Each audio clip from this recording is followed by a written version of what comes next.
dar as boas-vindas mais uma vez ao senhor Sérgio Tavares, que estivemos lado a lado no dia de ontem em mais um ato em defesa da democracia, em defesa da liberdade lá em Copacabana, em que mais uma vez o senhor testemunhou como a população brasileira está preocupada com o que está acontecendo com o nosso país.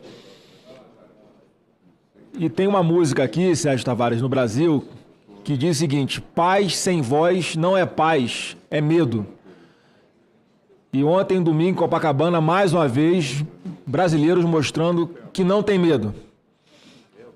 Não tem medo porque tem a consciência de que algo precisa ser feito antes que seja tarde demais. E essa perseguição que está acontecendo com as pessoas que pensam diferente do atual governo não é de agora. Se nós puxarmos um histórico, senhor Sérgio, desde 2020, pelo menos, já há uma articulação de alguns poucos no establishment brasileiro para boicotar o governo Bolsonaro, para promover perseguições, invadir as atribuições do Poder Executivo por intermédio de decisões judiciais unilaterais, completamente arbitrárias, fora da Constituição. E lembrando que hoje, 22 de abril, é um dia após o dia de Tiradentes. Tiradentes, que é um feriado nacional aqui no Brasil também, que é o símbolo da liberdade. E esse momento histórico que o Brasil passa, é sempre bom fazer a ressalva, senador Girão, que eu tenho certeza que eu posso falar por muitos senadores, é uma defesa da instituição Supremo Tribunal Federal, que a todo momento é puxado para dentro de um problema, de um buraco negro, por causa da postura de um ministro. Uma pessoa promovendo essa destruição da democracia aqui no Brasil e falsamente com fake news dizendo que está defendendo a democracia. Defendendo de quem? De quê? Em 4 anos de governo Bolsonaro, quando a democracia esteve ameaçada? Nunca. Não tem um ato do presidente Bolsonaro de ameaça à democracia. Em praticamente todas as vezes, senhor Sérgio, ele se posicionava publicamente para se defender de alguma acusação, para se manifestar de alguma perseguição, de alguma injustiça que ele sentia e precisava externar ao povo brasileiro. E não à toa, mesmo após 1 ano e meio, praticamente o término do seu governo, a sua aceitação continua muito grande. O povo brasileiro continua sensibilizado com ele, porque percebe, e acontece no Brasil, como eu acredito que aconteça em Portugal. Quando alguém é vítima de uma perseguição implacável, injusta, o povo se solidariza com essa pessoa, com essa vítima. E é o que está acontecendo com Jair Bolsonaro. E nós aqui no Senado, eu quero reafirmar isso aqui, que já falei numa outra oportunidade, mas faço questão de repetir. Senhor Sérgio, os 81 senadores sabem que existem fundamentos e razões para fazer impeachment de ministro do Supremo. Todos sabem. Quem tomou a decisão de retê-lo para essa... Todos sabem que existem fundamentos e motivos para fazer impeachment de ministro Supremo. Enquanto o próprio Supremo não se autocontrolar, essa instabilidade política no Brasil não vai acabar. E num futuro muito próximo, caso isso não aconteça, é inevitável que haja impeachment de ministro. O próprio Alexandre de Moraes está trazendo esse tema para a mesa de bar da população brasileira. Lá em 2026, senador Petecão, quando nós estivermos em campanha presidencial, o assunto vai acabar deixando de ser insegurança, problema em hospitais, problema em transporte público, para ser impeachment de ministro do Supremo. Vai precisar chegar nesse ponto para que eles próprios se autocontrolem, façam uma autorreflexão com humildade.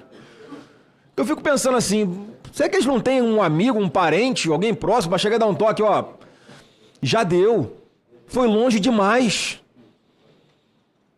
E o seu caso aqui, quando estava fazendo a imigração de Portugal para o Brasil, é mais um exemplo.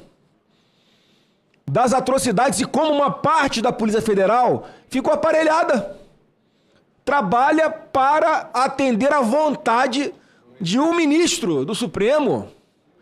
E o que esse Twitter Files nos revelou é só comprovação do que a gente já sabia. Mas agora comprova, senador Petecão. Porque está mais do que provado que o Alexandre de Moraes, já durante a campanha, enquanto presidente do TSE, ele contratou pessoas para monitorarem qualquer palavra em rede social para que provocasse o ministro Alexandre de Moraes para sozinho tomar as medidas de censura, de perseguição, de bloqueio de contas, de suspensão de financiamento às pessoas que ganhavam o pão por intermédio da rede social, do Twitter, do YouTube, do Instagram, seja lá o que for. Isso não tem amparo em lugar nenhum, em nenhuma Constituição que esse Brasil já teve. Nem no regime militar, senador Mourão, acontecia atrocidades como essas. Só para o senhor ter uma ideia, a Rede Globo de televisão foi fundada em 1964, em pleno regime militar.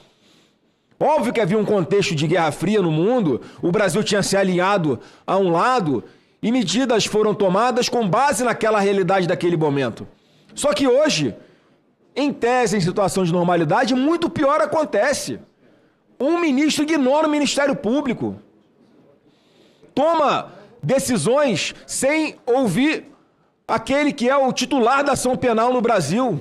O ministro escolhe quem são os policiais federais que vão investigar alguém. Escolhe quem vai ser investigado. E muitas vezes, em tese, quando o próprio ministro é uma suposta vítima dessas agressões. E toma a decisão sozinho. E fica por isso mesmo. Hoje, nós podemos garantir que não há equilíbrio e harmonia entre os poderes. Não há. Negar isso é negar o óbvio. E não tem narrativa que tentem emplacar na grande mídia que convença o povo do contrário. E como não convence, qual a alternativa deles? Vamos censurar. Vamos regulamentar as redes sociais para eles voltarem a ter o quê? O monopólio da informação para tentar manipular o povo. Só que isso é impossível. Hoje em dia isso é impossível.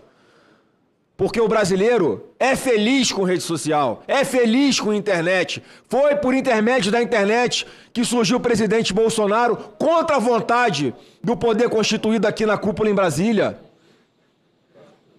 Então, como eles não conseguem convencer mais ninguém, não conseguem manipular mais ninguém, querem manipular o instrumento. Quando hoje na própria legislação já existem todos os mecanismos possíveis para se evitar uma injúria, uma calúnia na internet.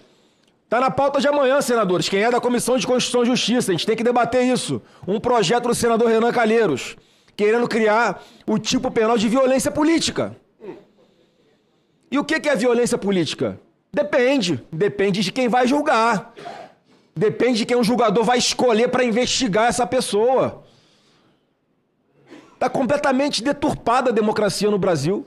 Eu fico muito honrado e grato ao senhor Sérgio, porque um cidadão português que vem aqui, conhece a realidade brasileira, tem a coragem de denunciar como o senhor está denunciando, tem um patriotismo maior do que muita gente que nasceu aqui nessa terra maravilhosa. Infelizmente.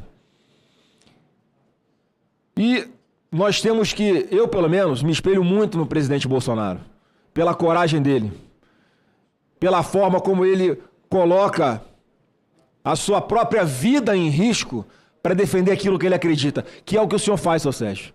Coloca a sua própria vida, a sua própria liberdade em risco para defender aquilo que você acredita, que o senhor acredita. Quem dera muitos jornalistas se inspirassem no jornalista Sérgio Tavares aqui no Brasil. Porque o tempo inteiro constrói narrativas contra alguém que eles não gostam. Pode não gostar do Bolsonaro, do Girão, do Flávio, de todo mundo. Mas voltem a fazer jornalismo. Voltem a ser imparciais. Publiquem os fatos, não as narrativas. Não as opiniões têm um espaço reservado no jornal para que elas sejam dadas. Agora, manipular a informação... Tem diversas formas de você, como jornalista, sabe, de você contar o mesmo fato. Eu posso falar, aqui que o Vasco foi campeão brasileiro em cima do Flamengo com um golaço de bicicleta aos 46 do segundo tempo. Como eu posso falar, né, crise na Gávea, porque o goleiro do Flamengo tomou um frango do atacante do Vasco aos 46 do segundo tempo. É o mesmo fato contado de forma diferente. Uma valorizando o Vasco, outra valorizando o Flamengo, desvalorizando o Flamengo. E a população, não adianta, já aprendeu. Eu acho que o presidente Bolsonaro deixou vários legados. Um deles foi esse, de despertar o senso crítico na população. Ela própria, a própria população, o próprio internauta é quem faz o controle de qualidade de uma reportagem. Ele próprio é que dá o selo se é fake news ou se não é, de uma matéria do jornal tradicional hoje. Porque com um clique, com um enter no Google, ele consegue ter acesso a várias fontes de informação e formar o seu juízo de valor. E é assim que tem que ser. Não querendo impor uma censura, calar quem pensa diferente. Eu ia fazer a pergunta para o senhor já respondeu, mas se o senhor quiser discorrer um pouco mais sobre o assunto, em função de tudo que